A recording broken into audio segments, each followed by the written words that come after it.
আমার ভাইরা বন্ধুরা যুবক, হযরত রবিয়া তিনি মাদ্রাসার দিকে যান, আর মনের ভিতরে ওই প্রশ্ন বারবার, শুধু প্রশ্নটা মনের ভিতরে জাগতেছে, কে সেই বৃদ্ধ পুরুষটা? কেনই বা আম্মা আমাকে পাঠাইয়া দিলেন? কেন আম্মা আমার পক্ষ নিলেন না? ঘটনা কি? এই বৃদ্ধ মানুষটা বা কে? আম্মাকে জীবনে কোনোদিন পর্দা ভাঙতে তো দেখি নাই। এই কথা ভাবতেছেন আর তিনি মাদ্রাসায় যাইতেছেন। এইদিকে দেখা গেল রবিয়ার আব্বা ভিতরে ঢুকে বিবির সামনে দাঁড়ায় কইতেছে, বিবি গো, কোনদিন তোমাকে পর পুরুষের সামনে দেখি নাই, আজকে একটা জোয়ান ছেলে তোমার সামনে, ঘটনা কি? তুমি কি পর্দা করা ভুলে গেছো? এই কথা বলতে রবিয়ার মা কই, স্বামী গো, সব প্রশ্নের জবাব তোমাকে দিব, আগে তুমি আমার 3টা প্রশ্নের জবাব দাও। কয়টা প্রশ্ন? এক নাম্বার হলো, লম্বা সফর করে আসার পর আমার নবীর সুন্নাত হলো বাড়িতে আগে ঢোকা যায় না, মহল্লার মসজিদে অবস্থান নিতে হয়। তুমি সোজা বাড়িতে ঢুকে গেছো, নবীর সুন্নাত লঙ্ঘন করেছো। 2 নাম্বার হলো, নিজের বাড়িতে ঢুকতেও সালাম দিয়ে ঢুকতে হয়, এই সুন্নত তুমি আদায় করো নাই। 3 নাম্বার হলো, এত লম্বা সফর 16 বছর পরে তুমি এসেছো, তুমি জীবিত না মৃত জানতাম না, আল্লাহ দয়া করে তোমাকে আবার ফিরে দিছে, কিন্তু এত লম্বা সফর করে তুমি এসেছো গো স্বামী, তুমি কি আমার মায়ার নবীর রওজা শরীফ আগে জিয়ারত করবা না? নবীর রওজার কাজ দিয়া তুমি বাসায় চলে আসলা, তুমি কি আমার নবীর রওজা শরীফ আগে তুমি জিয়ারত করবা না? কেমনে গো স্বামী, তুমি 3টা সুন্নত তুমি লঙ্ঘন করেছো, আগে তুমি 3টা সুন্নত পালন করে আসো, তারপরে আমি জবাব দিব এই যুবক কেডা, কেন আমি তার সাথে পর্দা ভাঙছি। জবাব আমি তোমাকে পরে দিব, আগে আমার 3টা সুন্নত তুমি পালন করে আসো। এই কথা বলতেই হযরত আব্দুর রহমান রাদিয়াল্লাহু তাআলা আনহু কয়, ঠিক আছে বিবি, আমি যাইতেছি। চলে গেলেন তিনি সোজা মদিনার মসজিদে। যাইয়াই তিনি মদিনার মসজিদে 2 রাকাত নামাজ পড়েন। এরপরে আমার নবীর রওজার পাশে যায় নবীকে সালাম জানান। চোখ থেকে দর দর করে পানি পড়ে আর কান্দে, নবী গো, 16টা বছর আমি আপনার পাশে এসে সালাম দিতে পারি নাই, আমিও দাওয়াতের কাজে ছিলাম গো নবী। এই বইলা চোখের পানি জড়ায় জড়ায় কান্দেন। হঠাৎ করে তাকায় দেখেন রওজা শরীফের কাছেই বিশাল বড় মাদ্রাসা, আর অনেক ছাত্র বইয়া বইয়া একজন উস্তাদের হাদিস পড়া শুনতেছি। উস্তাদের দিকে যখন তাকান, তাকায় দেখেন ওই যুবক, যেই যুবক কিছুক্ষণ আগে তার বিবির পাশে ছিল, চেহারাটা পূর্ণিমার চাঁদের মতো ঝলমল ঝলমল করে নূরের তাজাল্লি, ওই যুবকটার চেহারায় এত নূর, আমার নবীর হাদিস পড়াইতেছে, নবীর রওজার পাশে বইসা মায়ার নবীরে শুনায়া শুনাইয়া। আল্লাহ পাক বলেন, ইন্নাল্লাহা ইয়া'মুরুকুম আন তুআদ্দুল আমানাতি ইলা আহলিহা, নিশ্চয়ই আল্লাহ তোমাদেরকে আদেশ করেন তোমরা তোমাদের আমানত সমূহ তার মালিককে যথাযথ বুঝাও। নির্দেশ কার? আল্লাহ। আল্লাহ আমানত শব্দের বহুবচন এনেছেন। আমানাতুন একবচন, আমানাতুন বহুবচন। এর দ্বারা আল্লাহ বুঝাইলেন আমার আপনার কাছে একটা দুইটা আমানত না, বহু প্রকারের আমানত আছে। এই আমানত যথাযথভাবে মালিককে বোঝানোর নির্দেশ দিয়েছেন আল্লাহ। আল্লাহ বলেছেন, তোমাদের যার কাছে যা আমানত আছে, এই আমানতদারি রক্ষা করো, মালিকরে বুঝাও। তার মানে বোঝা গেল আমানত কাকে বলে? আমানত বলে যে জিনিসের মালিক আমি না, কিন্তু দখলে আমার। মালিক আমি না, দখলে আমার। এমন যত জিনিস আমার আপনার কাছে আছে, সব কিছু আমানত। সবার আগে দেখেন এই দেহ, এই জান, এই প্রাণ আমার আপনার দখলে আছে, কিন্তু মালিক আমি না, আল্লাহ। জানের মালিক কে? দেহের মালিক কে? এজন্য জানটা যেখানে খুশি সেখানে দেয়া যাবে না, জানটা যেভাবে খুশি মন চাইলেই আত্মহত্যা করা যাবে না। আমার জান আমি নিব, অসুবিধা কি? কথা বলার কোনো সুযোগ নেই, কারণ জানের মালিক তো আমি না, মালিক কে? আল্লাহ। দেহটার মধ্যেও যা খুশি তা করা যাবে না, এই দেহের উপরে জুলুম চলবে না, কারণ দেহের মালিক আমি না। সন্তান বাপ মার কাছে বহুত বড় আমানত, কারণ সন্তানের মালিক আমি না, মালিক কে? আল্লাহ। দখলে আমার আপনার, দখলে আমার মালিক আমি না, এমন যত জিনিস সবকিছু আমানত। আমানতের বস্তু ব্যবহার করার তরিকা হলো নিজের মর্জি চালানো যায় না। আমানতের জিনিসে নিজের মর্জি চলে না, যিনি প্রকৃত মালিক তার মর্জি মতো চালাইতে হয়, তাহলে আমানতদারি রক্ষা হয়। আর মালিকের মর্জি বাদ দিয়া যদি নিজের মর্জি চলে, তাহলে আমানতে খেয়ানত হয়। আমানতে কি হয়? লা ঈমান লিমান লা আমানাতা লা, আও কামা ক্বালা নবী আলাইহিস সালাম। নবী বলেন, যার মধ্যে আমানতদারি নাই তার ঈমান নাই। ইযা যুইআতিল আমানাতু ফান্তাজিরিস সাআ, যখনই তোমরা দেখবা আমানতে খেয়ানত হচ্ছে, অহরহ সবাই আমানতে খেয়ানত করতেছে, ছোট নাই বড় নাই, মহিলা নাই পুরুষ নাই, আলেম নাই জাহেল নাই, সবাই, তখন নবী বলেন তোমরা কিয়ামতের অপেক্ষা করবা। এটা কিয়ামতের আলামত। কারো কাছে আমানতের গুরুত্ব নাই, এটা কিয়ামতের আলামত। তাহলে আমরা এতদূর পর্যন্ত বুঝলাম যে জিনিস দখলে আমার মালিক আমি না, এমন সব জিনিস হলো আমার কাছে আমানত। সব কিছু নিয়ে আমার আলোচনা করা উদ্দেশ্য না, শুধু একটা বিষয়, সন্তান বাপ মার কাছে আমানত। এজন্য এই সন্তান আমি কিভাবে লালন পালন করব, সন্তানকে কি শিখাবো, সন্তানকে কি বুঝাবো, সন্তানকে কি পড়াবো, এই ব্যাপারে সিদ্ধান্ত আমার চলবে না, চলবে যিনি মালিক তার। তিনি কে? আরো জোরে বলেন। আওয়াজ দেওয়া লাগবে, আওয়াজ। রাত বেশি হয়ে যাওয়ায় কি আপনারা ঘুমাই গেছেন? সজাগ আছেন সবাই? তাহলে একটু টেস্ট করব। হ্যাঁ, পিছনে মানুষ আওয়াজ দেন। সজাগ আছেন সবাই? আওয়াজ দিতে হবে, আওয়াজ। জায়গা মতো আওয়াজ দিলে শয়তান ভাগে। ওমর ফারুক রাদিয়াল্লাহু তাআলা আনহু তাহাজ্জুদের সময় জিকির জোরে করতেন, আবু বকর সিদ্দিক আস্তে করতেন। নবীজি দুইজনকে ডাকলেন, দুইজনই তো আল্লাহর নবীর শ্বশুর। দুইজনরে ডাকিয়া নবী জিজ্ঞেস করেন, আবু বকর তুমি জিকির আস্তে করো কেন? সিদ্দিক বলেন, যারে শোনাইবো তারে আস্তে কইলেও শুনে।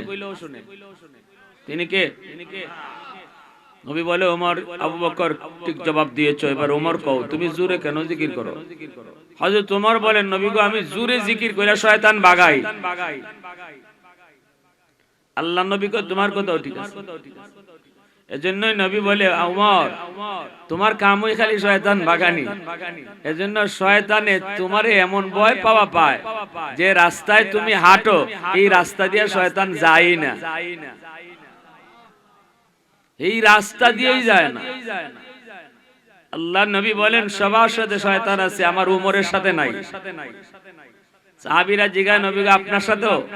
নবী গো আমার সাথেও শয়তান আছে, তবে আমার শয়তান কালেমা পড়ে মুসলমান হয়ে গেছে। আমার শয়তান আমার কথায় চলে, আর তোমাদের লগে যেটা আছে এটাই তোমাগরে চালায়, ঠিক না? এক মহিলা ডুল বাজায়, নবীজি গেছেন সামনে, তাও ডুল বাজানি বন্ধ করে না, ডরায় না। সাহাবী আরো দুই একজন আসছেন, তাও মহিলা ডরায় না, হে ডুল বাজায়। ওই হযরত ওমর আসতেছেন, দেখেই সাথে সাথে ডুল বাজানি বাদ দিয়ে পুরা বালা মানুষ। এবার হযরত ওমর আসছেন, পরে নবীজি মুস্কি হাসেন। মহিলা নবীজি জিজ্ঞেস করেন, উমর জিজ্ঞেস করেন, ইয়া রাসূলুল্লাহ হাসেন কেন? নবীকে হাসি মহিলার দিকে তাকায়া। এতক্ষণ পর্যন্ত আমি নবীরে হিসাবই করছে না, আমার সামনে ডুল বাজাইছি। তুমি আইতেছো দেখা মাত্রই ডুলবাজানি বদ্ধ করে পুরা ভালো মানুষের সাহায্য করেছে। এজন্য হাসি, আমারে ডরায় না, তোমারে ডরায়। হযরত তোমার চোখ বড় বড় করছেন, মহিলারে কিছু কইবেন, কারে ডরাইবার কথা আর কারে ডরাও, ঠিক কি না? আল্লাহ নবী বলতেছেন, উমর ধমক দিও না, মহিলার দোষ নেই। বলে ইয়া রাসূলুল্লাহ এটা কি কোন মহিলার দোষ নেই? মানে বলে হ্যাঁ, এতক্ষণ পর্যন্ত এই মহিলার সাথে শয়তান ছিল, এজন্য ডুল বাজাইছে। তুমি আইতাছো দেখা মাত্র শয়তান আগে ভাগছে, এজন্য ডুল বাজানিও বন্ধ হয়ে গেছে। সুবহানাল্লাহ, জোরে করেন না। তাহলে কি বোঝা যায়? সুবহানাল্লাহ, আলহামদুলিল্লাহ, আল্লাহু আকবার, নারায়ে তাকবীর, আল্লাহু আকবার আওয়াজ যত বেশি দিব ততই শয়তান, শয়তানের দূষর, শয়তানের চেলাচলা যা আছে সব ভাগবে। আজকে এই জমানায় বর্তমান সময়ে মুসলমানের আওয়াজ উঁচা করা খুব বেশি দরকার, কারণ চতুর্দিকে শয়তানের দূষররা এক হয়ে গেছে মুসলমান শেষ করে দেওয়ার জন্য। আজকে আমেরিকার নেতৃত্বে সমস্ত শয়তানের দূষর এক।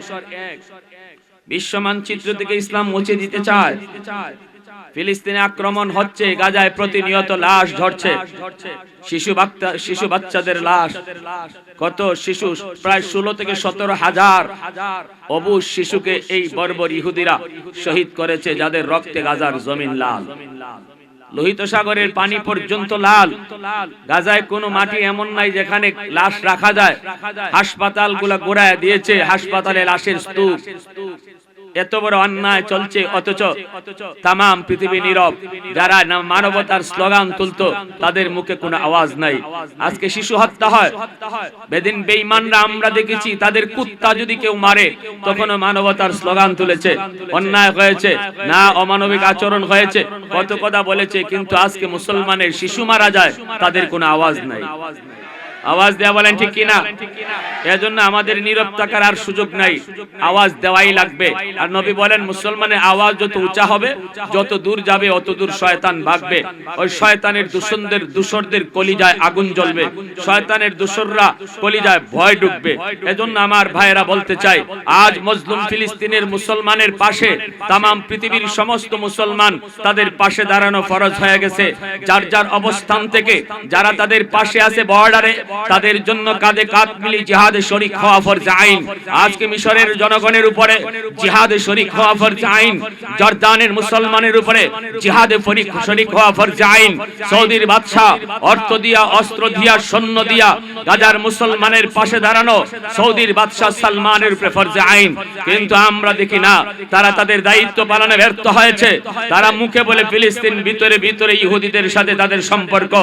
আজ আমরা সুদূর বাংলাদেশ থেকে আওয়াজ দিয়ে বলতে চাই, আমরাও আমাদের অবস্থান থেকে গাজার মুসলমানের পাশে থাকবো। 1 নাম্বার আল্লাহর কাছে দোয়া কইরা, 2 নাম্বার আল্লাহর কাছে দোয়া, আল্লাহর কাছে দোয়া 1 নাম্বার, ইয়া হাইয়্যু ইয়া কাইয়্যুম, আল্লাহ গাজায় তোমার গায়বী মদদ নাজিল করো। প্রতি নামাজে এই দোয়াটা করব, ইয়া হাইয়্যু ইয়া কাইয়্যুম। 2 নাম্বার হলো গাজার ইসরায়েলের যত পণ্য আছে, ইসরায়েলের যত জিনিস আছে, আজ থেকে আমার বাসায় ঢুকবে না। লাইফবয় কিনবো না, লাক্স কিনবো না, নেসলে কিনবো না, কোকাকোলা কিনবো না, ইউনিলিভারের কোনো জিনিস আমার ঘরে ঢুকবে না। আমি এতদিন জানতাম না এই জিনিসটা ইসরায়েলের, আজ থেকে জানলাম, সাথে সাথে বন্ধ। আমি যদি লাক্স সাবান না কেনার কারণে 1টা পয়সা ইহুদিদের লস হয়, এই 1 পয়সা নিয়ে আমি গাজার মুসলমানের পাশে দাঁড়াইলাম। আর যদি 1টা পয়সা লাভ হয়, যুবক মনে রাখো, ওই 1টা পয়সাই বোমা বানানোর কাজে ওরা লাগাবে, যে বোমা দিয়া তোমার আমার ভাই বোনকে হত্যা করবে। এজন্য আমাদের কাম হলো বর্তমানে উপস্থিত যেটা আমাদের সাধ্যের ভিতরে, 1 হলো আল্লাহর কাছে কান্না করা, 2 নাম্বার হলো তাদের পণ্য বয়কট করা, 3 নাম্বার আমি বলতে চাই, মনের কথাটা শুধু আমাকে জানাবেন। যদি বাংলাদেশ থেকে কখনো কোনো সময় বা কোনো সুযোগ আপনার সামনে তৈরি হয়, বাংলাদেশ সরকার যদি আপনাকে সেই সুযোগ তৈরি করে দেয়, গাজার মুসলমানের পাশে দাঁড়ায়া, মজলুম অসহায় মুসলমানের পাশে দাঁড়ায়া অবুঝ শিশুটার হত্যার বদলা নেওয়ার সুযোগ যদি তোমার সামনে তৈরি হয়, যদি ইসরায়েলের কারাগারে মুসলিম বোনের আর্তচিৎকারের জবাব দিতে তুমি যদি তৈয়ার থাকো, আর তোমার সামনে যদি সেই সুযোগ তৈরি করে দেওয়া হয়, কোন কোন নওজোয়ান তৈয়ার আছো জিহাদে শরীক হতে? হাত উঠে আল্লাহকে একবার দেখাও।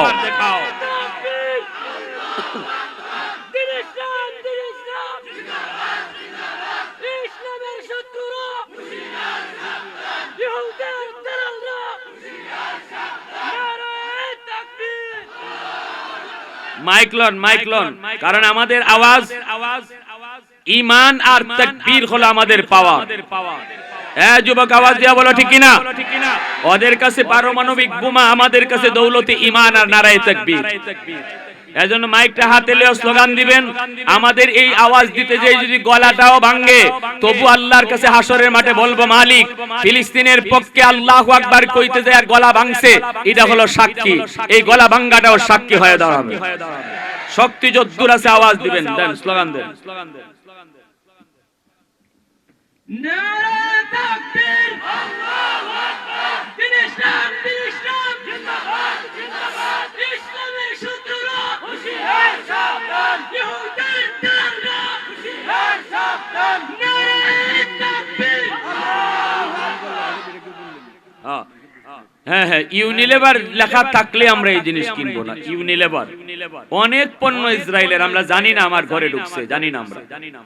পশ্চিমাদের চোখ পড়েছে কাবা ঘরের প্রান্তরে, ব্রিটিশ দালাল দল বেঁধেছে ধ্বংস করতে চায় কারে। পশ্চিমাদের চোখ পড়েছে কাবা ঘরের প্রান্তরে, ব্রিটিশ দালাল দল বেঁধেছে ধ্বংস করতে চায় কারে। আল্লাহ পাকের ঘর, তোর সাহস থাকলে ধর। আল্লাহ পাকের ঘর, তোর সাহস থাকলে ধর। দো জাহানের মালিক যিনি পবিত্র কাবা, ওই আরবের দিন বাঁচাতে সত্য ন্যায়ের মুক্তি চাই। মুহাম্মাদের বাহিনী আজ আসলে তোদের রক্ষা নাই। ওই আরবের দিন বাঁচাতে সত্য ন্যায়ের মুক্তি চাই। মুহাম্মাদের বাহিনী আজ আসলে তোদের রক্ষা নাই।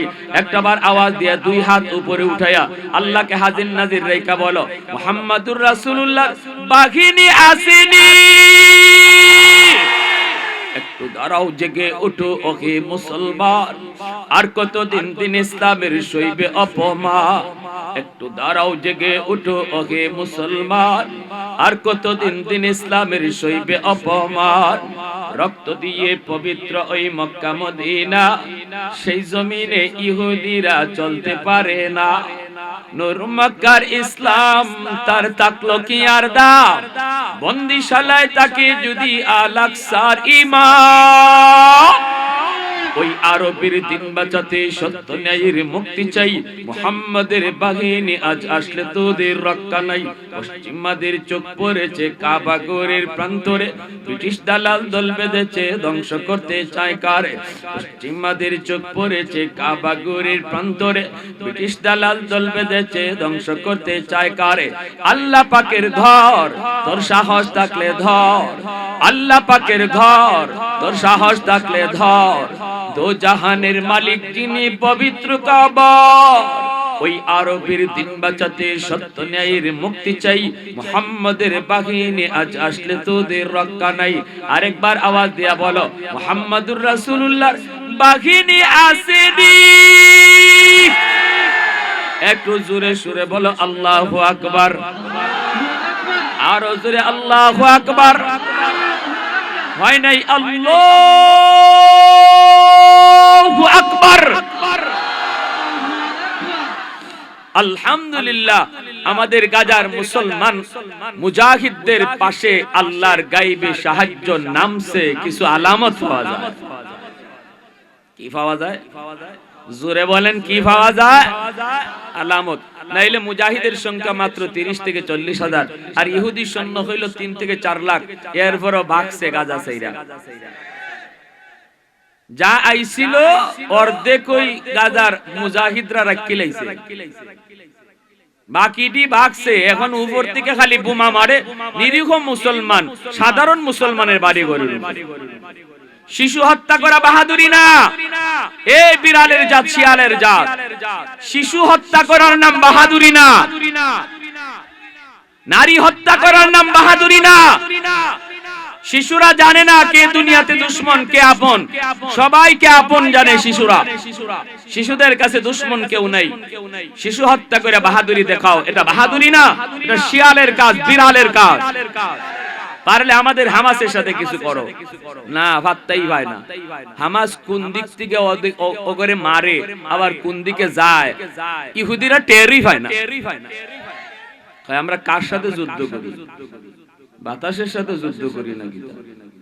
কোনটা দি দেখি না, দেখবা কি করে? এরা আল্লাহর বাহিনী, আল্লাহর বাহিনীরে দেখা যায় না, ঠিক কিনা? বাসনা আলাইকুম ইবাদাল্লানা উলি বাসিন শাদীদ ফাজাসু খিলালাত দিয়ার। আল্লাহ বলে ইহুদিদের জুলুম যখন চূড়ান্ত পর্যায়ে পৌঁছবে, আমি আল্লাহ আমার এক শক্তিশালী বাহিনী পাঠাবো, তোদের তাবুতে তাবুতে ঢুকবে, ঘরে ঘরে ঢুকবে, দেখবে না 60 জন ইহুদি সৈন্য এক জায়গায় বইয়া পরামর্শ করে মুসলমানদের কেমনে মারবে। এই 60 জনকে হত্যা করার জন্য একজন মুজাহিদ বোমা লইয়া এদের মাঝখানে গিয়ে ঢুকছে, এই 60 জনে দেখে না। লাইভ দিছে, লাইভ তাম দুনিয়া দেখতেছে কিভাবে বোমা নিয়ে যায়। আমেরিকার জো বাইডেন রে দেখাইছে, কয় দেখ যাইতেছি। ব্রিটেনের প্রধানমন্ত্রী ঋষি সুনাক রে কয় দেখ ছায়া দেখ যাইতেছি। এটা ওইখান থেকে চিল্লা কয়ে যায়, ওই যে যায়, ওই যে যায়, কিন্তু যে করে যারারে হুনাইতে চায় এরা হুনেও না, দেখেও না। আল্লাহু আকবার, জোরে কইতেন না। এতে কি বোঝা যায়? আল্লাহর মদদ আসেনি না নাই? 60 জনে মাঝখানে বোমা রাখছে, রাইকা নিরাপদ দূরত্বে চলে আসছে, 60 জনে দেখে না। দূরে আইয়া টিপ দিছে, বোমা সুইচে টিপ দিছে, দেওয়া মাত্রই বোমা বাস্ট হলো। 60 জন সৈন্য মুহূর্তের ভিতরে বাতাসে উড়ে গেছে। আল্লাহু আকবার। তাফসীরে মাযহারিতে আল্লামা সানাউল্লাহ পানিপতি রাহমাতুল্লাহি আলাইহি লিখেন, বদরের যুদ্ধে আল্লাহ পাক যে 5000 ফেরেশতা পাঠাইছিলেন, একজনও আল্লাহ আকাশে ফিরত নেয় নাই। 5000 রে জমিনে রাখছে, কিয়ামত পর্যন্ত এরা জমিনেই থাকবে। এই ফেরেশতা এরা খালি সুবহানাল্লাহ পড়িনে ফেরেশতা না, এরা ফিটাফিটি করিনে ফেরেশতা। ফেরেশতার জাত আছে, ঠিক কি না? সব ফেরেশতা খালি সুবহানাল্লাহ আলহামদুলিল্লাহ যাবে না। কিছু ফেরেশতা আছে গিরায় গিরায় দেওয়াইনে ফেরেশতা, ঠিক কিনা? যখন এই 5000 ফেরেশতার আল্লাহ জমিনেই রাখছে, আর বলছে পৃথিবীর যেখানেই আমার মুসলমান ঈমান ওয়ালারা আমি আল্লাহকে ডাকবে আর আমারে সাথে লিয়ে যুদ্ধ করবে, এখানেই তোমরা যায় সাহায্য করবে। সুবহানাল্লাহি ওয়া বিহামদিহি সুবহানাল্লাহিল আযীম। তাহলে আমাদের কোনো ভয় আছে?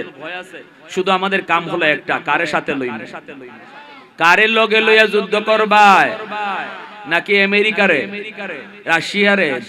বলতো আমাদের এখানে কিছু করবার আগে কয় দেখো আমেরিকানি লগে আছে, রাশিয়ানি লগে আছে, চীননি লগে আছে, ভারতনি লগে আছে। আল্লাহ নারাজ হয়ে বইয়া রইছে। আল্লাহ কয় তুই দেখতি আল্লাহনি লগে আছে, তুই দেখবি আমি আল্লাহনি তোর লগে আছি। এটা বাদ দিয়ে তুই ভারত, রাশিয়া, চীন, দাদা, খালু, মামু, হালা ওগুল তারে ডাকো, তেরারে নিয়েই চলো। আল্লাহ নারাজ হয়ে গেছে। এজন্য আমরা এই ডাকাডাকি বাদ দিয়ে ডাকবো শুধু কাকে? আরো জোরে বলেন, হ্যাঁ, আল্লাহকে ডাকতে হবে। এজন্য আমার প্যারা বন্ধুরা, যুবক, আল্লাহ পাক রব্বুল আলামিন বলে তোমরা তোমাদের আমানত সমূহ তার মালিককে যথাযথ বুঝাও। প্রতিটা বাপ মার কাছে তার সন্তান হলো আমানত। এই সন্তান কিভাবে লেখাপড়া করবে, সন্তান কি দেখবে, সন্তান কি শুনবে, সন্তান কি বুঝবে, সন্তান কেমন পোশাক পরবে, এই ব্যাপারে বাপ মার কোনো সিদ্ধান্ত চলবে না। সিদ্ধান্ত চলবে যিনি মালিক তার, তিনি কে? এজন্য আমার আপনার সন্তানকে শিশুকালে আল্লাহর পরিচয় শিখাও, শিশুকালে তার দিন শিখাও, শিশুকালে আখিরাতের ফিকির তার কলিজায় ঢুকাও, শিশুকালে তার কবরের কথা তার অন্তরে ঢুকাও, মুহাম্মাদুর রাসূলুল্লাহর পরিচয় তার কলিজায় দাও, শিশুকালে তার ভালো ভালো উপদেশ দাও। এজন্যই তো একজন বাবা যখন সন্তানকে আল্লাহর পরিচয় শিখাইতেছেন, রে যুবক, আল্লাহ পাকের কাছে এই কথাগুলি এত ভালো লাগলো, বাবার কথাগুলি আল্লাহর কাছে এত ভালো লাগলো। আল্লাহ পাক ওই বাবার নামে কোরআনের একখান সূরা আল্লাহ নামকরণ করলেন। শুধু তাই নয়, বরং বাবার সুন্দর সুন্দর উপদেশগুলিকে আল্লাহ পাক তার নিজের কথা বানাইয়া কোরআনের আয়াত বানাইয়া নাজিল করলেন। তিনি আর কেউ নন, তার নাম হলো লুকমান হাকিম। ওই লুকমান হাকিম তার সন্তানকে আল্লাহর পরিচয় শিখান, আল্লাহর পরিচয় শিখাইতেছেন, দিন শিখাইতেছেন, সন্তানকে আখিরাতের কথা শিখাইতেছেন, ভালো কাজ করার নির্দেশ দিচ্ছেন, অন্যায় কাজে বাধা দেওয়ার নির্দেশ দিচ্ছেন, মার সেবা করার কথা তিনি বলছেন। এই কথাগুলি আল্লাহর কাছে এত ভালো লাগলো। এ যুবক মনে রাখো, তুমিও যদি তোমার সন্তানটারে শিশুকালেই এরকম ভাবে আল্লাহর পরিচয় শিখায় বড় করো, আল্লাহর মর্জি মতো তারে বড় করো, আল্লাহর মর্জি মতো তারে লালন পালন করো, আল্লাহর মর্জি মতো তারে উপদেশ দাও, লোকমান হাকিমের মতো তুমিও আল্লাহর কাছে বড় দামি। বাপ মা হলো সন্তানের সর্বপ্রথম শিক্ষক, ঘর হলো সন্তানের প্রথম বিদ্যালয়। ঘরে সন্তান যা কিছু দেখে তাই কিন্তু শিখে, ঘরে যা কিছু দেখে তাই শিখে, বাপ মাকে যা কিছু করতে দেখে সন্তান তাই শিখে। এজন্য বাপ মা হলো প্রথম শিক্ষক, ঘর হলো তার প্রথম বিদ্যালয়, প্রথম মাদ্রাসা। এইবার আমার সন্তানকে আমি কি দেখাবো, কি শোনাবো, এই সিদ্ধান্ত নিবে তার মা তার বাবা। সিদ্ধান্ত যদি সঠিক হয় তাহলে সন্তান আল্লাহওয়ালা হবে। দুনিয়াতে জন্ম নিছে সে আল্লাহর ওলি হইয়া, কবরও যাবে সে আল্লাহর ওলি হইয়া। নবীজি বলেন, কুল্লু মাউলুদিন ইউলাদু আলাল ফিতরা ফাআবাওয়াহু ইউগাব্বিদানিহি আও ইউনাসসিরানিহি আও ইউমাজ্জিসানিহি। আল্লাহর নবী রহমতের নবীর এই হাদিসের ভাষায় বোঝা যায়, সমস্ত সন্তান দুনিয়াতে আগমন করে আল্লাহর পরিচয় নিয়া, আল্লাহর ওলি হইয়া, মঈনুদ্দিন চিশতি আব্দুল কাদের জিলানীর মতো আল্লাহর ওলি হইয়া আমার আপনার সন্তান আসে রে। এরপরে তার মা তার বাবা তার ইহুদি বানায়, বাপ মা তার নাসারা বানায়, বাপ মা তার মুশরিক বানায়, বাপ মার কারণে সন্তান বেনামাজি হয়, বাপ মার কারণে সন্তান মদকুর হয়, বাপ মার কারণে সন্তান গাঞ্জাখোর হয়, বাপ মার কারণে সন্তান মুরব্বিদের সাথে বেয়াদবি করে। এই কথাটা আমি যদি কইতাম তাহলে আমার উপরে বিরক্ত হতেন। কথাটা আমার নয়, স্বয়ং আল্লাহর নবীর কথা। বাপ মার সিদ্ধান্ত যদি সঠিক হয় তাহলে সন্তান দুনিয়াতে আগমন করেছে মঈনুদ্দিন চিশতি হইয়া, কবরও যাবে মঈনুদ্দিন চিশতি হইয়া। আগমন করেছে আব্দুল কাদের জিলানী, কবরেও যাবে আমার সন্তান আব্দুল কাদের জিলানীর মতো। এজন্য আমার সন্তানের ঘরে আমি কি সন্তানকে দেখাবো? বাপ মা যদি সন্তানকে নিয়ে টেলিভিশন দেখে, ঘরের ভিতরে যদি নাচ গানের দৃশ্য চলে, ঘরের ভিতরে যদি গান বাজনার আওয়াজ চলে, এই বাচ্চাটা শিশুকালে সে তার চোখ দিয়ে ভিডিওতে দেখতেছে গান, কান দিয়ে অডিওতে শুনতেছে গান, গান কানের মধ্যে রেকর্ড হয়, আর ড্যান্সার নাচ, নোংরা নাচ তার চোখের মধ্যে রেকর্ড হয়। শিশু বাচ্চাগুলির চোখ হলো ভিডিও রেকর্ডার আর অডিও রেকর্ডার। কেউ যদি মনে করে শিশু বাচ্চায় বুঝে না, এর সামনে এগুলা করলে অসুবিধা কি, ও গান কি বুঝে, ও নাইসের কি বুঝে? আল্লাহর নবীর হাদিসের ভাষায় এই বাপ মা বুঝে না, সন্তানটি কি বুঝে? চোখ হলো তার ভিডিও রেকর্ডার, চোখ দিয়ে যা কিছু দেখে কথা বলতে পারে না রে যুবক, কিন্তু কান দিয়ে যা শুনতেছে এই অডিও আর ভিডিওতে যা রেকর্ড করবে, বড় হওয়ার পরে এতদিন যা রেকর্ড করেছে তাই সাপ্লাই দিবে। টেপের ভিতরে যদি আপনি গান রেকর্ড করেন, আপনি টেপে ফিডাইলেনি কোরআন তেলাওয়াত বাইরিব। আর টেপের মধ্যে তেলাওয়াত রেকর্ড কইরা যদি আপনি গান শুনতে চান, টেপে আপনার গান শোনাইবো? যা রেকর্ড করবেন তাই তো শুনবেন। তাহলে আপনার সন্তানের চোখ নামক ভিডিও রেকর্ডারে কি রেকর্ড করবেন আর কান নামক অডিও রেকর্ডারে কি শুনাইবেন, এই সিদ্ধান্ত বাপ মার সিদ্ধান্ত যদি সঠিক হয় তাহলে সন্তান জন্ম নিছে ওলি হইয়া, কবরেও যাবে আল্লাহর ওলি হইয়া।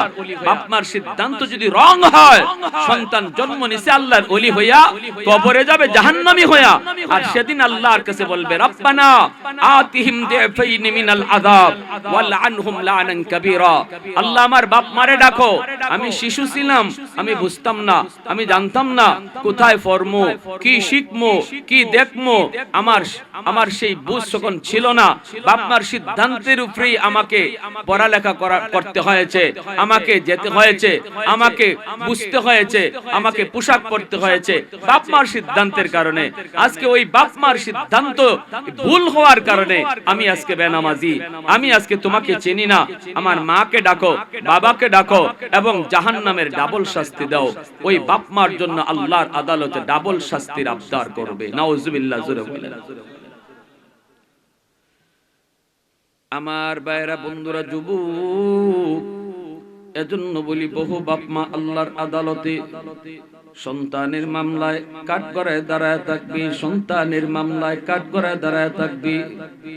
এজন্য কই বাবারা শোনো, ফার্স্ট বছর নুরানি মাদ্রাসায় তারে পড়াও, তারপরে তারে স্কুলে দিতে চাও দাও।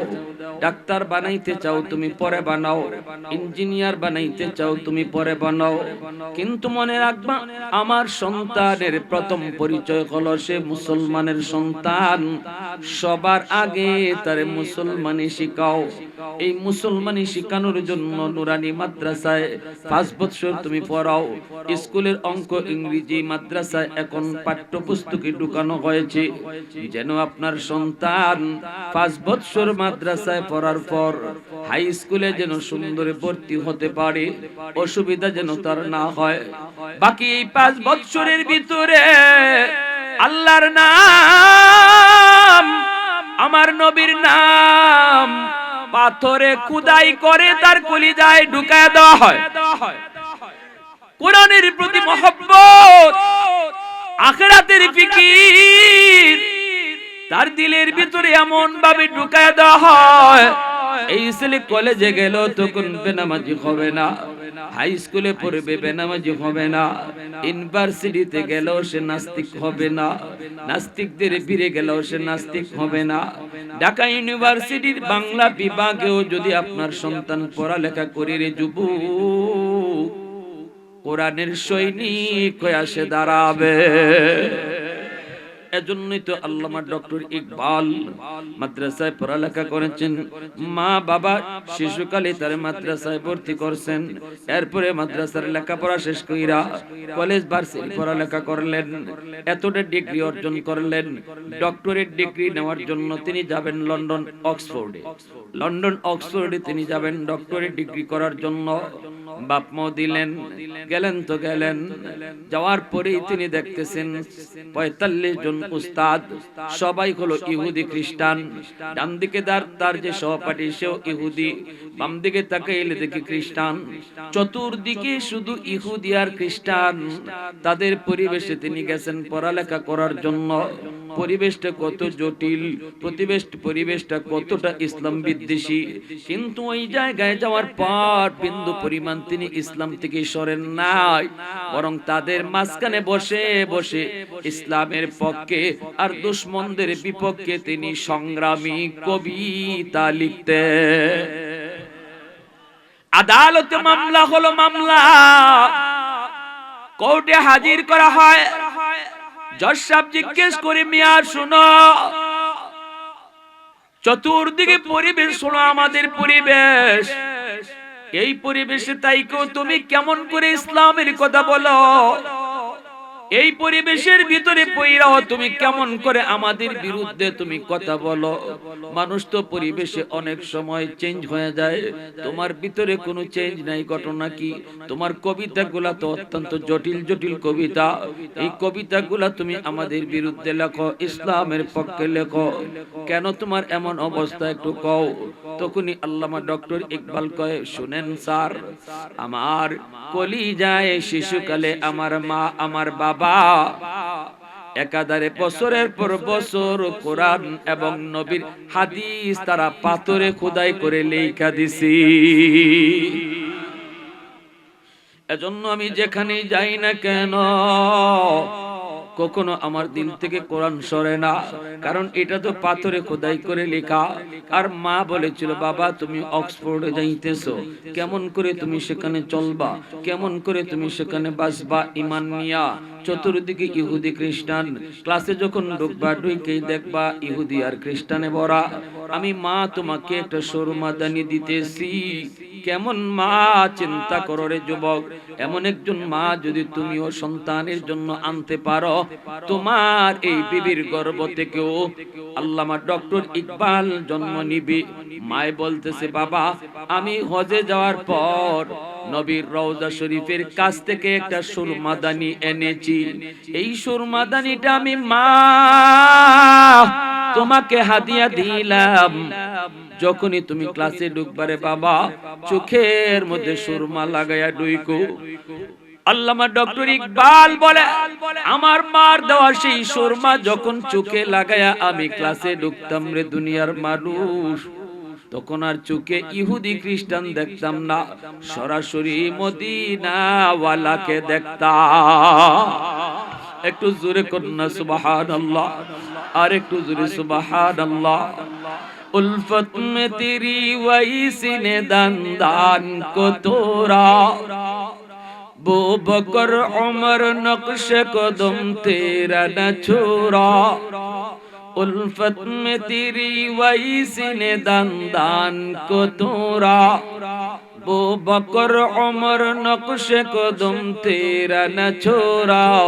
आयो शाक़ नबी वाक़े असरार मदीना, सुल्तान का सुल्तान है सुल्तान मदीना, सरकार का सरकार है सरकार मदीना, गुलजार का गुलजार है गुलजार मदीना। अल्लाह ने मक्का ही में ये काबा बनाया, इस काबा का काबा तेरी मरकद को बनाया। अल्लाह ने मक्का ही में ये काबा बनाया, इस काबा का काबा तेरी मरकद को बनाया। ऐसा लम्हा जी चले जा राह मदीना, सुल्तान का सुल्तान है सुल्तान मदीना, सरकार का सरकार है सरकार मदीना, गुलजार का गुलजार है गुलजार मदीना। मोहब्बतेर साथे आवाज दिया बोलेन अल्लाहु আকবার। হয় নাই আরো জোরে আল্লাহু আকবার। নবীজির একজন সাহাবী হযরত আব্দুর রহমান রাদিয়াল্লাহু তাআলা আনহু, তিনি জিহাদের কাজে বের হয়ে যাবেন। এইদিকে বিবির পেটে সন্তান, ডাক দিয়ে বলতেছেন, বিবি গো, জানি না তোমার পেটের সন্তান ছেলে না মেয়ে, আমি চলে যাইতেছি জিহাদে, দাওয়াতের কাজে বের হয়েছি, কবে ফিরবো জানি না, আবার আদৌ জীবনে ফিরবো কিনা তাও জানি না। আল্লাহর রাস্তায় জিহাদে বের হয়ে কেউ যদি শহীদ হয়, নবী বলেন আল জিহাদু মুখতাসারু তরিকিন ইলাল জান্নাহ, শর্ট রাস্তা, বাইপাস সে আল্লাহর তৈরি জান্নাতে চলে যায়। জান্নাতে যাওয়ার বাইপাস রাস্তা হলো আল্লাহর রাস্তায় জিহাদ। বাবার সুবহানাল্লাহ। এজন্য শহীদকে গোসল ছাড়া দাফন দেওয়া হয়, কিয়ামতের মাঠে যেন রক্ত মাখা দেহ আর জামা সে দেখাইতে পারে। হযরত আব্দুর রহমান রাদিয়াল্লাহু তাআলা আনহু ইনি চলে যাইতেছেন, আর বিবিকে বলতেছেন, বিবি গো, যদি আমার ছেলে সন্তান হয় তাহলে তুমি তারে আলেম বানাইও, তারে মুহাদ্দিস বানাইও। আমার বড় শখ, আমি একজন মুহাদ্দিসের আব্বা হব। কিয়ামতের মাঠে আল্লাহকে বলবো, আল্লাহ আমি একজন মুহাদ্দিসের বাবা। এত আসতে সুবহানাল্লাহ। আপনাদের মনে এই শখটা জাগে না? একজন মুফতি সাহেব, হাফেজ সাহেব, মুহাদ্দিস সাহেবের আব্বা হইতে জাগে না মনে শখ? সবাই কয় না, কয় হুজুর দেখছি নিজেই খাইতে পারে না, বউ পালবো কেমনে? ফুতরি উকিল বানাইছেন দুনিয়ার আদালতে। আর যদি হাফেজ সাহেব হয়, মুফতি সাহেব হয়, তাহলে ব্যারিস্টার হবে আল্লাহর আদালতে। কোন আদালত শক্ত, দুনিয়ার আদালত না আল্লাহর আদালত? কোনটা বড়, দুনিয়ারটা না আল্লাহটা?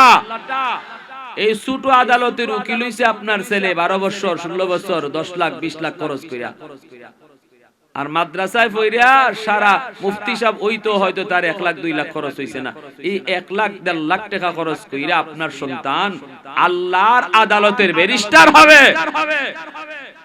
উকিল হবে। বলবে আল্লাহ কই আমার মা, কই আমার বাবা, কোথায় আমার দাদা, কোথায় আমার দাদি, কোথায় ওই মানুষগুলা যেই মানুষগুলার সহযোগিতায় আমি মুফতি হয়েছি, যেই মানুষগুলার সহযোগিতা পাই আমি মাদ্রাসায় পড়ছি, আল্লাহ তাদেরকে আমার সাথে জান্নাতে না দিলে আমি জান্নাতে যাব না।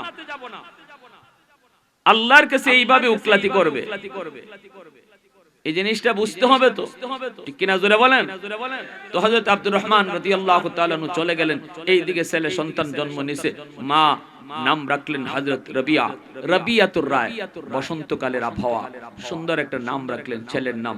হাদিসের বহুত বড় একজন রাবী তিনি, যারা হাদিস পড়েন পড়ান তারা এই নামটা পান, আন রাবিয়া, রাবিয়াতুর রায়, বহুত বড় মুহাদ্দিস। এই মা ছেলের নাম রাখছেন রাবিয়া। এরপরে মা নিজের কাছেই তার আস্তে আস্তে মার যতটুকু শিক্ষণীয় শিখানো দরকার এতটুকু শিখাইয়া যখন একটু মক্তবে যাওয়ার বা মাদ্রাসায় ভর্তি করার বয়স হয়েছে, বাবার ওসিয়ত মতো মদিনার মাদ্রাসায় নিয়ে ভর্তি করছেন। উস্তাদদেরকে বলতেছেন, উস্তাদজি আমার রবিয়াকে আপনারা দিন শিখান, নবীর হাদিস শিখান। এই বইলা তিনি দিয়া চইলা আসলেন। এইদিকে উস্তাদগণ পড়াইতেছেন। উস্তাদগণ তারা টের পেলেন এই ছেলে তো সাধারণ কোন ছেলে নয়। আল্লাহু আকবার।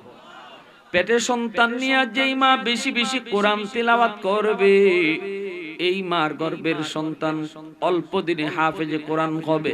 পেটের সন্তান নিয়ে যদি মা বেশি বেশি পর্দায় থাকে, এই সন্তান বড় হওয়ার পরে মেধাবী হবে, মেধাবী। পেটের সন্তান নিয়ে যদি মা বেশি বেশি গান শুনে, সন্তান বড় হওয়ার পর গানের মাস্টার হবে। সন্তান পেটে নিয়ে মা যদি বেপরদায় চলে, এই সন্তান বড় হওয়ার পর গোপী হবে, ব্রেন ঢিলা হবে। মা যত পেটে সন্তান লইয়া বেগানা পুরুষের সামনে যাবে, সন্তানের ব্রেন তত ঢিলা হবে, ব্রেন হবে না।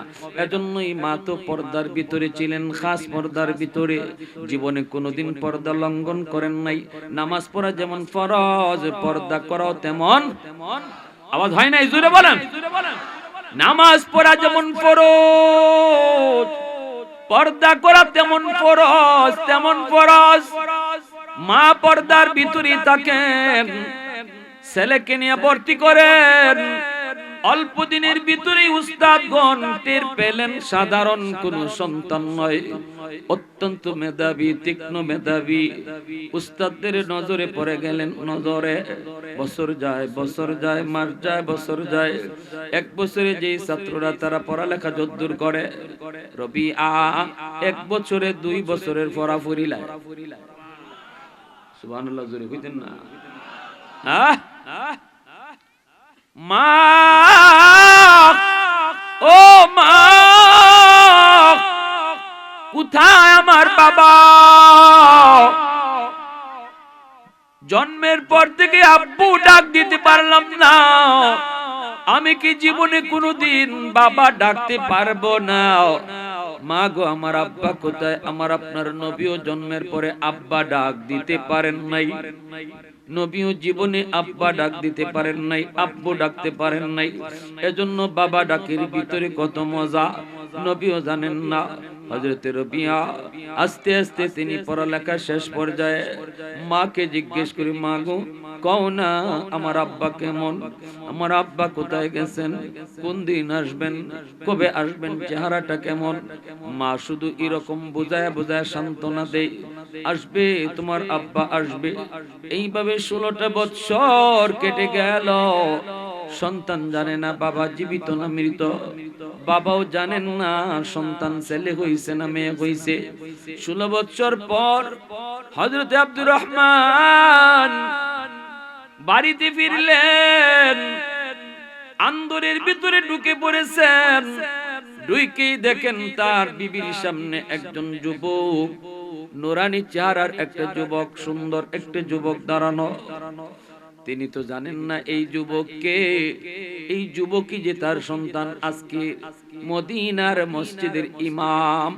এবং মসজিদে নববীর এই মাদ্রাসার হেড মুহাদ্দিস, আবার নবীর মসজিদের ইমাম, এই খবর তো বাবার জানা নাই।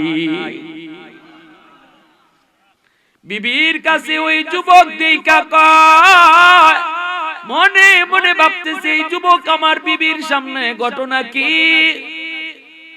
ঢুকতেছেন আর হযরত রবিয়া তিনি দেখেন একজন বৃদ্ধ মানুষ, কথা নাই, বার্তা নাই, অনুমতি নাই, তিনি ঢুকে পড়ছেন অন্দরে। রবিয়া তিনি এইবার বাধা দিতেছেন, কে গো তুমি, এই জায়গায় তুমি দাঁড়াও, কারো বাড়িতে এইভাবে ঢোকার অনুমতি ইসলাম দেয় না। সালাম দিয়া কালাম দিয়া অনুমতি নিয়ে ঢুকতে হয়, পর্দা লঙ্ঘন করা যায় না, পর্দা করা শরীয়তে ফরজ। আপনি কেডা, ওই জায়গায় একটু দাঁড়ান। ছেলে বাবাকে কয় দাঁড়ান, আর বাবা ছেলের কোনো বাধা মানে না। কারণ হলো একটা ছেলে চেনে না বাবাকে, বাবা চেনে না ছেলেকে। ছেলে শুধু বাধা দেয়, বাবা বাধা মানেন না। বাবার মনে হলো আমি আমার বাড়িতে ঢুকবো, তোর কথা শুনবো কেন? তুমি কেডা? উনি শুধু ভিতরে ঢুকেন, ছেলে শুধু বাধা দেন। মা তো সবকিছু দেখতেছেন, মা সবকিছু দেখতেছেন। মা তো চিনে ফেলছেন ইনি আর কেউ নন, ইনি কোনো বেগানা পুরুষ নন, ইনি হলেন তার স্বামী, ইনি হলো তার সন্তানের বাবা। এই বিষয়টা তো মা বুঝে ফেলছেন, চিনে ফেলছেন, কিন্তু মা তিনি এই কথা ভাঙেন না, এটা পরিষ্কার করেন না। চুপচাপ মা দাঁড়ায় রইছে। মা কই দেখি কদ্দুর কি হয়। ছেলে বাধা দেয়, বাবা বাধা মানে না। একটু পরে মা ডাক দিয়া কই, বাবা রবিয়া, এ বাবা মুরব্বী মানুষ, ঢুকেই যখন পড়েছে বাধা দিও না, তারে ঢুকতে দাও রে বাবা। তোমার ক্লাসের টাইম হয়ে গেছে, তুমি দ্রুত মদিনার মাদ্রাসায় চলে যাও, ছাত্ররা তোমার অপেক্ষায়। বাবা তুমি ক্লাসের টাইম হয়েছে, চলে যাও। মা ভক্ত সন্তান রবিয়া যেই মাত্র মায় কইছে বাধা দিও না, মুরব্বী মানুষ, তখনও কয় না বাধা দিও না, ইন তোমার আব্বা, এই কথা মায় কয় না। মায় কয় বাধা দিও না, মুরব্বী মানুষ ঢুকে যখন পড়ছে ঢুকে বরক। হযরত রবিয়া মনে মনে করলা, আম্মা এটা কি কয়? জীবনে কোনোদিন মারে দেখলাম না পর্দা ভাঙতে।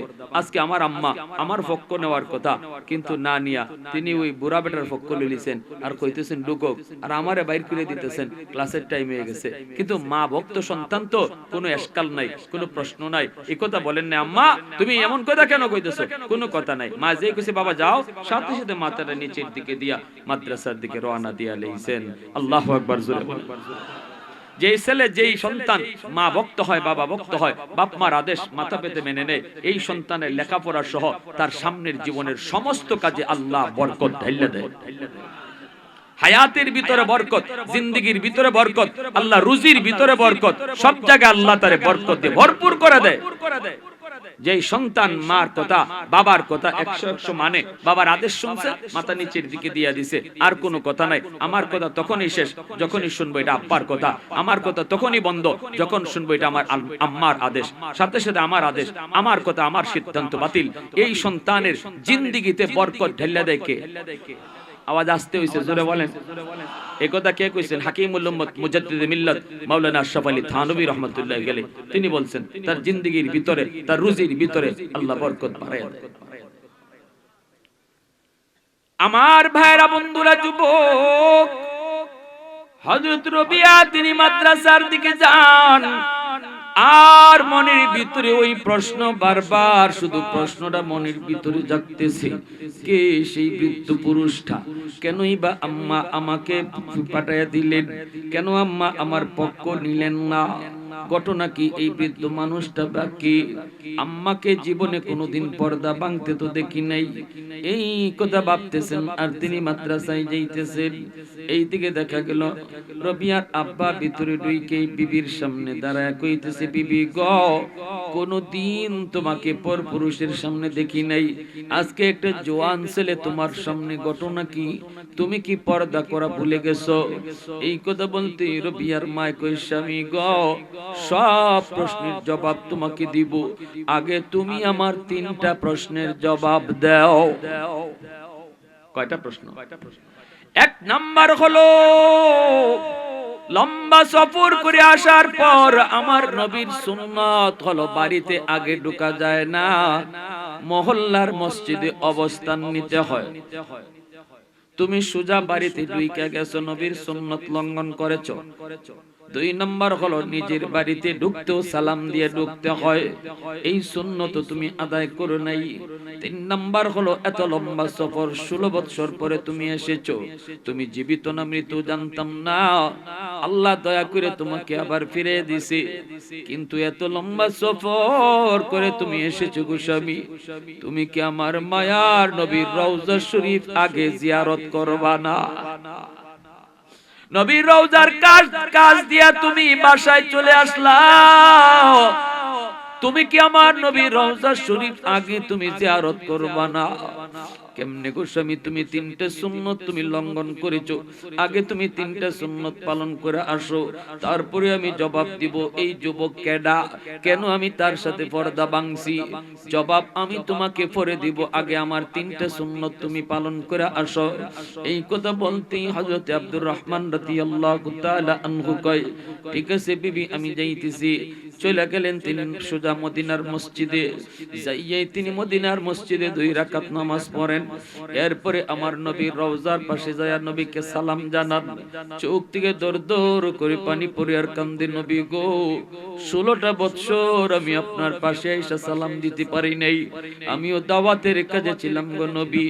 এই বইলা চোখের পানি জড়ায় জড়ায় কান্দেন। হঠাৎ করে তাকিয়ে দেখেন রওজা শরীফের কাছেই বিশাল বড় মাদ্রাসা, আর অনেক ছাত্র বইয়া বইয়া একজন উস্তাদের হাদিস পড়া শুনতেছি।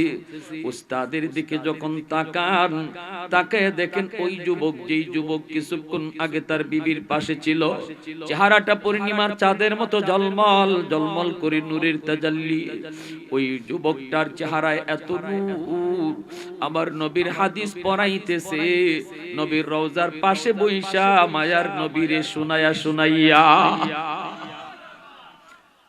আল্লাহ নবীর রওজার পাশে বইসা নবীরে শুনায়া শুনায়া হাদিস পড়ানোর সৌভাগ্য সবার হয় না।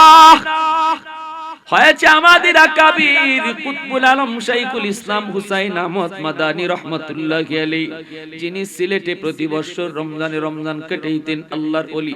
18টা বছর নবীর হাদিস তিনি পড়াইছেন, নবীর রওজার পাশে বইসা বইসা আমার আপনার নবীরে শুনাইয়া শুনাইয়া। যিনি সিলেটে আইসা বলতেন, আমি সিলেটের মাটির সাথে মদিনার মাটির মিল পাই, সিলেটের মানুষের সাথে মদিনার মানুষের মিল পাই। আল্লাহু আকবার। এ ভাইরা বন্ধুরা, এইবার হযরত আব্দুর রহমান তাকায় কই, এই তো সেই যুবক। মন থেকে অজান্তে তার চোখ দিয়ে পানি ঝরতেছে। তিনি বলতেছে, মালিক জানি না এই যুবক কেডা, কিন্তু মালিক এমন একটা সন্তান যদি তুমি আমারে দিতা, আমার সন্তান তোমার নবী রওজার পাশে বসে বসে হাদিস পড়াইতো, আমি বাবা হওয়া ধন্য হয়ে যাইতো, আমি বাবা হওয়া ধন্য হয়ে যাইতো যদি আমার সন্তান নবীর রওজার পাশে বসে হাদিস পড়াইতো। কাঁদতেছেন, চোখ থেকে দর দর করে পানি পড়ে। এরপরে তিনি চলে গেলেন ভিতরে, যাইয়ে বিবির কাছে চোখ মুছতেছেন, সালাম দিয়া ঘরে ঢুকবেন, চোখটা মুছতেছেন পানিতে ভিজা। বিবি কয়, কাঁদো কেন গো স্বামী? তখনই তিনি বলতেছে, বিবি গো জানি না এই যুবক কোন যুবক, তবে আমি তারে দেখেছি আমার নবীর রওজার পাশে বসে বসে হাদিস পড়াইতেছে। যেই রওজায় আমার নবী, মায়ার নবী, দয়ার নবী শুয়ে আছে গো। আহলে সুন্নাহ ওয়াল জামাতের আকীদা হলো নবীগণ, সমস্ত নবীগণ কবরে তারা জিন্দা। আমার আপনার নবী কয়, আমার কবরের পাশে আইসা যে সালাম দেয় তার সালাম আমি শুনি এবং জবাবও দেই। অতএব নবীর পাশে বইসা যে হাদিস পড়ে, হাদিস পড়ায়, এটাও আল্লাহর নবী শুনেন। সুবহানাল্লাহ। আর একটু জোরে কোন সুবহানাল্লাহ। ও বিবি, জানি না কি তার পরিচয়, জানি না তার কি পরিচয়, তবে সে আল্লাহর নবীর রওজার পাশে বসে হাদিস পড়াইতেছে। এমন একটা ছেলে যদি আল্লাহ তোমারে আমারে দিত গো বিবি, এই কথা বলতে রবিয়ার মা তখন চোখের পানিটা মুছে স্বামীর আর হাসিতে হাসিতে বুক বসায়া হাসতে হাসতে বলতেছে, স্বামী গো, ও স্বামী তুমি কান্দো না, শুকরিয়া আদায় করো আল্লাহ, তোমার মনের আশা আল্লাহ পূরণ করেছে। তুমি যেমনটা চেয়েছিলে আল্লাহ তাই করেছে। নবীর রওজার পাশে বসে বসে হাদিস পড়াইতে দেখছো। এই যুবকের নাম হলো রবিআতুর রায়, মদিনার সবচেয়ে বড় মুহাদ্দিস। শুধুমাত্র তাই নয়, আল্লাহ নবীর মসজিদের ইমাম। মদিনার মানুষ তাকে মদিনার মসজিদের ইমাম বানাইছে, এত সম্মান তারে দিছে। এই যুবক আর কেউ নয়, এই যুবক হলো তোমার আমার সন্তান। আল্লাহু আকবার, জোরে কন্যা। আহাদুন লাইসা কামিসলি সামাদুন লাইসা কাফাদলি লিমানিল মুলকু তুগুই তু সাজাওয়ার খুদাই তু খুদাওয়ান্দ ইয়ামিনি তু খুদাওয়ান্দ ইয়াসারি তু খুদাওয়ান্দ জমিনি তু খুদাওয়ান্দ সমাই তু রহিমি তু করিমি তু সামিঈ তু বসিরি তু মুইদ্দি তু মুদিল্লি তু মালিকিল আরশি বাজাই বরি আজ খুরদন ও খুফতন বরি আজ তোহমতে মরদন বরি আজ বিম উমিদি বরি আজ রঞ্জ বালাই। আল্লাহু আকবার। তখনই দুইজনে বলতেছে, চলো আমাদের সন্তানের কাছে যাই, সন্তানদের নিয়ে আসি। মা ছেলে দুইজন গেছে। মা গিয়া আড়াল থেকে ডাক দিছে, বাবা রবিয়া। মার ডাক শোনা মাত্রই ছেলে লেখাপড়া বন্ধ করে তিনি বের হয়েছেন। আইয়া দেখে মার পাশে ওই বুড়া মানুষটা আবারও দাঁড়াই দিছে। মনের ভিতরে আবার সন্দেহ, মাথাটা নিচের দিকে দিয়ে রাখছে, কিছু কইতে পারেন না, কারণ মা তো কিছু বলেন না, এজন্য কিছু বলতে পারেন না। লজ্জায় পড়ে গেলেন রবিয়া। এত বড় মুহাদ্দিস, এত বড় ইমাম, কেমন করে ইনি এটা মেনে নিবেন? মা বেগানা পুরুষের পাশে দাঁড়ানো, কেমন করে সেটা মানবেন? মাথাটা নিচের দিকে দিয়ে লজ্জায় পড়ে গেছেন। মা কাছে এসে কই, বাবা রবিয়া, তুমি বড় টেনশনে পড়ে গেছো না বাবা? জীবনে কোনোদিন মাকে পর্দা ভাঙতে দেখো নাই, বেগানা পুরুষের সামনে মাকে কোনোদিন তুমি দেখো নাই। আজ মা কেমন করে একজন বেগানার সামনে দাঁড়ানো? কিন্তু বাবা বুঝো, রবিয়া মাথা তুলো, ইনি তোমার আম্মায়ের জন্য বেগানা নয় রে বাবা, ইনি হলো এগানা, ইনি তোমার বাবা, যিনি 16 বছর আগে দাওয়াতের কাজে বের হয়েছিলি। সাথে সাথে বাপ বেটা বুকে জড়ায়া কান্দা শুরু করলেন। আল্লাহ, তুমি যে আমার আব্বারে দেখাইছো, আর বাবাকে আল্লাহ তুমি যে আমার এমন একটা সন্তান দিছো। দুইজনে আল্লাহর দরবারে শুকরিয়া আদায় কইরা এখন বাড়ি যাইব। বাড়ি যাওয়ার সময় বাবা কয়, পুত্রে তুমি আগে যাও। ফুতে কয়, না আব্বা তুমি আগে যাও। বাপে কয়, না বাবা তুমি আগে যাও, তুমি বড়। ফুতে কয়, না আব্বা তুমি আগে যাও, তুমি বড়। উমা এখন লাগছে বড় কেডা ছোট কেডা, কে আগে যাইবো কে পিছে যাইবো? বাপও আগে যায় না, ছেলেও পিছে যায় না। এটাই হলো মাদ্রাসা শিক্ষার আদব, ঠিক কি না মিয়া? কলেজ ভার্সিটির বহু ছাত্রর এমন নজির রয়েছে, পরীক্ষার রেজাল্ট কেন ভালো হইল না, এজন্য উস্তাদের বুকে পিস্তল টেকাইয়া গুলি করে মাইরা ফেলায়।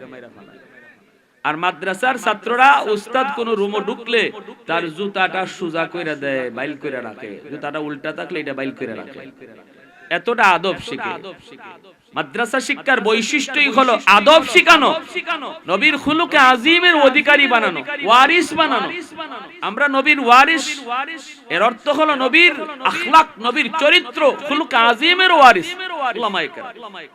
তখন মার কাছে বাবা ছেলে বলতেছে, আম্মা তুমি সিদ্ধান্ত দাও কে আগে যাবে। মা তখন কইতেছে, বাবা সিদ্ধান্ত যদি আমার দিতে হয় তাহলে আমি বলবো, বাবা রবিয়া তুমি আগে যাও, আর আমরা বাপ মা তোমার পিছনে পিছনে যাব। হযরত রবিয়া কই, মা কেন গো মা, এমন সিদ্ধান্ত তুমি কেন দিয়েছো? আব্বা তো আগে থাকবে, তিনি তো আমার বাবা। তখনই মায় কই বাবা রে, দুই কারণে আমরা তোমার পিছনে, তুমি আমাদের সামনে। কিয়ামতের ময়দানে আল্লাহ পাক রব্বুল আলামিন তোমাকে আগে রাখবে। দুনিয়ার জমিনও তুমি আগে। তুমি হলে মদিনার মসজিদের ইমাম যদি ছেলে হয়, বাবা যদি মুক্তাদি হয়, তাহলে ছেলে আগে থাকে, বাবা পিছে থাকে। ঠিক কি না? দুনিয়ার জমিনও তুমি আগে, কারণ তুমি ইমাম। মদিনার মসজিদে নামাজ পড়তে গেলেই তোমার বাবা তোমার পিছনে থেকে নামাজ আদায় করতে হবে। দুনিয়াতেও তুমি আগে, পরকালেও আল্লাহ পাক রব্বুল আলামিন যখনই বলবে কোথায় আমার কোরআনের পাগলরা, কোরআনের আশিকরা, কোরআনের পাখিরা, ইয়া মাশারাল উলামা তামাইয়াজু বাইনাহুম, ও উলামায়ে কেরাম, সাধারণ হাসরবাসী থেকে আলাদা হয়ে যাও। আর ওই দিন আলেমদেরকে আল্লাহ মুক্তি দিবে। আর আলেমরা কইব, হাফেজরা কইব, আল্লাহ আমার বাপ মা কই, দাদা দাদি কই? তখন আলেম আগে যাইব, মা বাবা দাদা দাদি এলাকার মানুষ তার ফিসে ফিসে বরযাত্রীর মতো যাইব। দুনিয়াতেও তুমি আগে, আখিরাতেও তুমি আগে, তাই এখনো তুমি আগেই থাকবে। সুবহানাল্লাহ। এই হলো মা বাবার সিদ্ধান্ত যদি সঠিক হয়, তাহলে সন্তান তার জন্য এরকম এত বড় নিয়ামত হয়, এত বড় নিয়ামত হয়। আর সিদ্ধান্ত যদি রং হয়, আমি বলি আপনারা ডাক্তার ইঞ্জিনিয়ার বানাবেন, অসুবিধা নাই, আমরা নিষেধ করব না, কিন্তু মুসলমানের সন্তান আগে বানান, 5 বছর মাদ্রাসায় পড়ান, এরপরে মুসলমানি শিখাইয়া তারপরে তার স্কুল কলেজে দেন। আর যদি আপনি হাফেজ আলেম বানাইবার নিয়ত করেন, তাহলে তো নূরুন আলা নূর, এর উপরে কোনো ভালো সিদ্ধান্ত হয় না। হাসরের মাঠে আল্লাহ কইব, কই হাফেজ সাহেবের আব্বা, কই মুফতি সাহেবের আম্মা? আল্লাহ নিজের হাতে তখন ফাকরি ফরাইয়া দিবে। মান কারা আল কুরআন ওয়া আমিলা বিমা ফিহি উলবিসা ওয়ালিদাহু তাজান ইয়াউমাল কিয়ামা। কিয়ামতের মাঠে বাপ মা আল্লাহর হাতে ফাকরি পরব। আর দুনিয়াতে সন্তান ফাকরি পরছে উস্তাদদের মাথায়, আর বাপ মার মাথায় ফাকরি পরাইবেন কেন? কারা কারা আল্লাহর হাতে ফাকরি পরার ইচ্ছা আছে একটু দেখান তো আল্লাহকে। আল্লাহ আমাদের প্রত্যেকের আল্লাহ মাথায় তোমার হাতে ফাকরি পরতাম চাই। অতএব আমাদের প্রত্যেকের আওলাদ থেকে তুমি হাফেজ আলেম আল্লাহ তুমি কবুল ফরমাও। এলাকার মানুষ যত সহযোগিতা করবে, তারা হাসরের মাঠে ওই হাফেজ সাহেব, মুফতি সাহেব আল্লাহর কাছে ব্যারিস্টার হইয়া মামলা লড়বে, মামলা। আল্লাহ যাদের সহযোগিতা ছাড়া আমি আলেম হইতে পারতাম না, হাফেজ হইতাম পারতাম না, তাদেরকে ছাড়া আমি যাব না, তখন সাথে লইয়া জান্নাতে চলে যাব। সুবহানাল্লাহ। আল্লাহ আমাদের সবাইকে বুঝার এবং মানার এবং এই মাদ্রাসাকে মহব্বত করার, সর্বদিক দিয়ে মাদ্রাসার পাশে দাঁড়াইবার তৌফিক আল্লাহ সবাইকে দান করুন। সবাই বলে আমিন।